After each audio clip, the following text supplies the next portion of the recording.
বলতে বলতে আগস্ট মাস চলে এলো, আর আপনারা জানেন আগস্ট মাসকে আমরা স্বাধীনতার মাস হিসাবে উদযাপন করি। পূর্ববর্তী ভিডিওতে আপনাদের বলেছিলাম যে গত বছরের মতো এবছরও আমাদের চ্যানেলে থাকবে সেই সব মহান স্বাধীনতা প্রেমিক বিপ্লবী শহীদদের অনুপ্রেরণামূলক জীবন কথা এবং তাদের বিভিন্ন জানা অজানা লোমহর্ষক এবং রোমাঞ্চকর সব বিপ্লবী কর্মকাণ্ডের বাস্তব কাহিনী। সবার কথাই থাকবে, তবে আমাদের বেশি প্রচেষ্টা থাকবে এমন অনেক স্বাধীনতা প্রেমিক বিপ্লবী ছিলেন যারা নিভৃতে নীরবে দেশমাতৃকাকে পরাধীনতার শৃঙ্খল মোচনের জন্য প্রত্যক্ষ বা পরোক্ষভাবে অবদান রেখে গেছেন নিজের জীবন বলিদান করে। কিন্তু ইতিহাসের পাতায় তাদের স্থান নেই বললেই চলে। কিন্তু আমরা এই আগস্ট মাস জুড়ে সেই সব বিপ্লবীদের আপনাদের সামনে নিয়ে আসবার চেষ্টা করব। তাই আশা করব আপনারা সবাই আমার সাথে জুড়ে থাকবেন। যারা নতুন তারা অবশ্যই আমাদের চ্যানেলটিকে সাবস্ক্রাইব করে আমাদের সঙ্গে থাকবেন। সকল ভারতীয়দের আরও একবার এই আগস্ট মাস মানে স্বাধীনতা মাসের শুভেচ্ছা জানিয়ে চলে যাচ্ছি ভিডিওতে। বন্ধুরা, আজ এই স্বাধীনতা মাসের প্রথম দিনের প্রথম ভিডিওতে রেখেছি ভারত মাতার সেই বীর সন্তান এবং ভারতবর্ষের স্বাধীনতা সংগ্রামী ইতিহাসের সবথেকে কনিষ্ঠতম শহীদ ক্ষুদিরাম বসুকে। তার বিভিন্ন কর্মকাণ্ড সম্পর্কে আপনারা স্বাধীনতার পর এতগুলো বছর ধরে নিশ্চয়ই জেনে এসেছেন, কিন্তু আজকে আপনাদেরকে নিয়ে যাচ্ছি ক্ষুদিরাম বসুর সেই ফাঁসির মঞ্চে। আর জেনে নিই সেদিন ঠিক কী হয়েছিল সেখানে। অত্যাচারী ব্রিটিশ ম্যাজিস্ট্রেট কিংসফোর্ডকে হত্যার দায়িত্ব পড়েছিল ক্ষুদিরাম বসু ও প্রফুল্ল চাকির ওপর। এই ঘটনা আপনাদের জানা, তবু একটু বলি। কিন্তু সেদিন গাড়িতে কিংসফোর্ড ছিলেন না, ছিলেন কেনেডি সাহেবের স্ত্রী এবং কন্যা। বোমার আঘাতে মিসেস কেনেডি এবং তার কন্যা নিহত হন। ক্ষুদিরাম বসু ও প্রফুল্ল চাকি পালিয়ে যান। পুলিশের হাতে ধরা পড়বার আগেই প্রফুল্ল চাকি আত্মঘাতী হন, কিন্তু ক্ষুদিরামকে পুলিশ গ্রেপ্তার করে নেয়।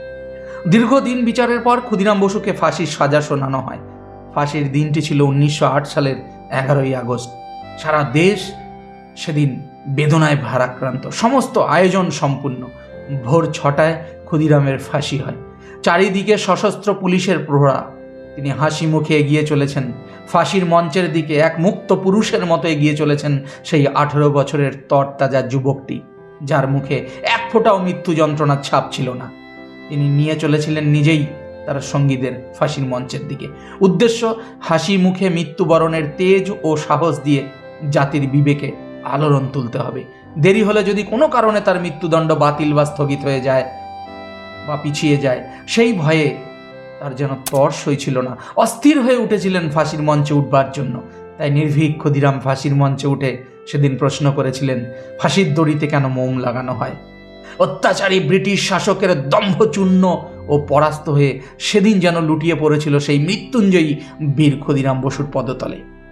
ফাঁসির সময়ও সেখানে উপস্থিত ছিলেন উকিল উপেন্দ্রনাথ সেন ও ক্ষেত্রমোহন বন্দ্যোপাধ্যায়।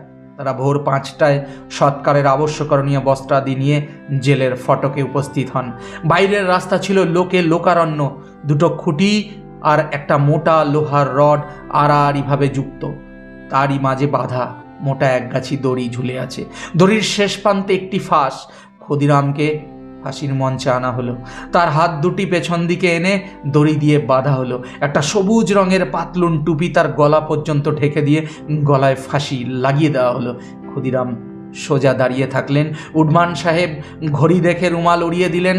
একজন প্রহরী মঞ্চের এক প্রান্তে অবস্থিত একটি হ্যান্ডেল টেনে দিল। ক্ষুদিরাম নিচের দিকে অদৃশ্য হয়ে গেলেন। কেবল কয়েক সেকেন্ড ধরে ওপরের দড়িটি একটু নড়তে লাগলো, তারপর সব কিছু শেষ। ভাবা যায় বন্ধুরা?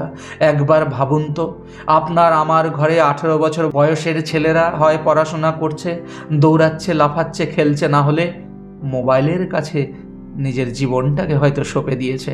আর মাত্র 18 বছর বয়সী সেই ভারত মায়ের অগ্নিবীর পরাধীন ভারত মাকে শৃঙ্খল মুক্ত করতে হাসতে হাসতে ফাঁসির দড়ি গলায় পড়ে নিজের জীবনটাকেই জাতির জন্য উৎসর্গ করে দিয়েছিলেন। ফাঁসি দেওয়া সম্পন্ন হলে কর্তৃপক্ষের নির্দেশ অনুসারে নির্দিষ্ট পথ দিয়ে শবদেহ শ্মশানে নিয়ে যাওয়া হচ্ছিল। রাস্তার দুপাশে পুলিশ পাহারা, আর তার পেছনে শহরের অগণিত লোক ভিড় করে দাঁড়িয়ে আছে। শহীদ ক্ষুদিরাম বসুর অন্তিম যাত্রাপথে একবারটি মাত্র দর্শন করবেন তাকে। সবাই সেই শবের ওপর ফুল ছিটিয়ে দিচ্ছিল। শ্মশানেও অনেক ফুল এলো। চিতাহরণের আগে মৃতদেহকে স্নান করানো হলো। দেখা গেল মাথা মেরুদণ্ড থেকে বিচ্ছিন্ন হয়ে বুকের ওপর ঝুলে পড়েছে। ভারাক্রান্ত হৃদয়ে তার মাথাটি ঠিক করে রাখা হলো। বন্ধুরা, স্নান শেষ হলো, এবারে চিতায় তাকে শোয়ানো হলো। হাতে রাশি রাশি ফুল দিয়ে সেদিন মৃতদেহটাকে ঢেকে ফেলা হয়েছিল। দেহ ভস্মীভূত হতে বেশিক্ষণ সময় লাগলো না। পুলিশ প্রহরীরা চলে গেল। শ্মশান বন্ধুরা নদীতে স্নান করে সমস্বরে বন্দে মাতরম বলে মনের ভার কিছুটা লাঘব করে যে যার ঘরে ফিরে গেল। কিন্তু ক্ষুদিরাম বসুর আত্মবলিদান মানুষের মনে ব্রিটিশের বিরুদ্ধে সেদিন তীব্র ঘৃণার সৃষ্টি করেছিল। ক্ষুদিরামের ফাঁসির পর তিনটি বছরে কেটে গেছিল।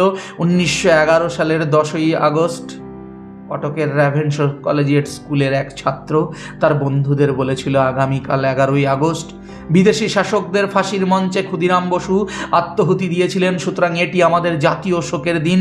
দিনটি পালন করা আমাদের একান্ত কর্তব্য। কিন্তু কিভাবে দিনটি পালিত হবে?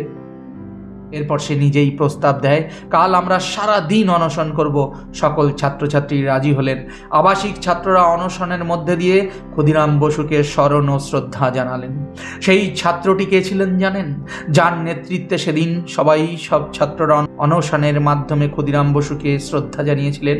সেই ছাত্রটি আর কে নয়, সেই ছাত্রটিই মনে হয় ক্ষুদিরাম বসুর উত্তরসূরি।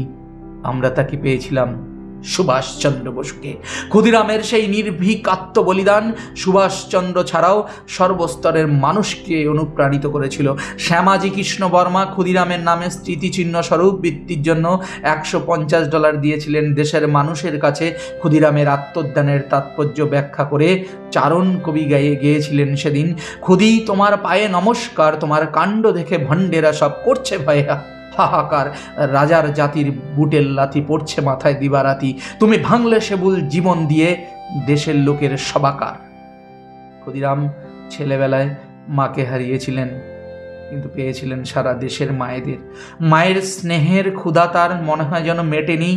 সব মায়েদের মা বলে ডেকেও তার যেন তৃপ্তি হয়নি। তাই আবার আসবো বলে কেঁদে গেছে তিনি।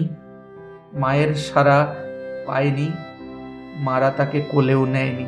তাই অভিমানে সে আত্মবলিদান দিয়ে আত্মনির্যাতন করে মায়েদের অনাদরের প্রতিশোধ নিয়েছে। তাই তো যাওয়ার সময় দস্যি ছেলে এক ফোঁটা চোখের জলও ফেলে যায়নি। দুঃখে অভিমানে শুধু ক্ষুদিরাম বসু বলে গেছিলেন, 18 মাস পরে সে আসবে, এসেছে হয়তো প্রতি ঘরে ঘরে।